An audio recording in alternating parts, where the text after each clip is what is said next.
नमस्कार, मी अनिल उपाध्ये. शिवसिद्ध बातमीपत्रात आपलं स्वागत आहे. पाहूया आजची बातमी. बातमी आहे जयसिंगपूरमधून.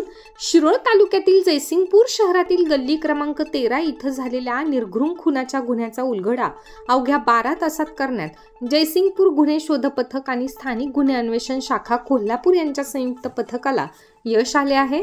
या गुन्ह्यातील मुख्य सूत्रधारासह 4 आरोपींना शिताफीने ताब्यात घेण्यात आले असून उर्वरित 2 आरोपींचा शोध सुरू आहे.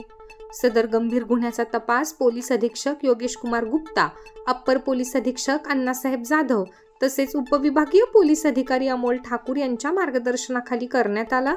वरिष्ठ अधिकाऱ्यांनी तपास पथकाला आवश्यक त्या सूचना दिल्यानंतर पथकाने वेगवान कारवाई करत गोपनीय माहितीच्या आधारे आरोपींना पकडण्यात यश मिळवले.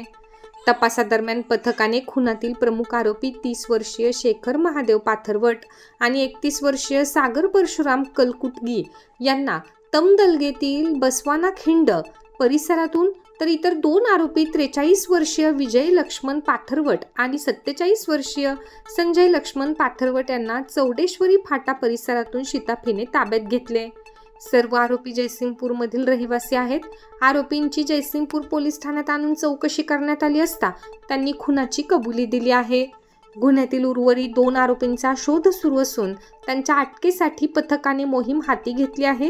ही कारवाई पोलीस निरीक्षक सत्यवान हाके, पोलीस निरीक्षक रवींद्र कळमकर, सहाय्यक पोलीस निरीक्षक सागर वाघ, पोलीस उपनिरीक्षक युनुस इनामदार, शेष मोरे तसेच पोलीस अंमलदार निलेश मांजरे, ताहिर मुल्ला, महेश खोत, संजय कुंभार, रहिमान शेख, बाळासाहेब गुत्ते कोळी, लखन पाटील आणि हंबीरराव माने यांच्या संयुक्त पथकाने केली आहे.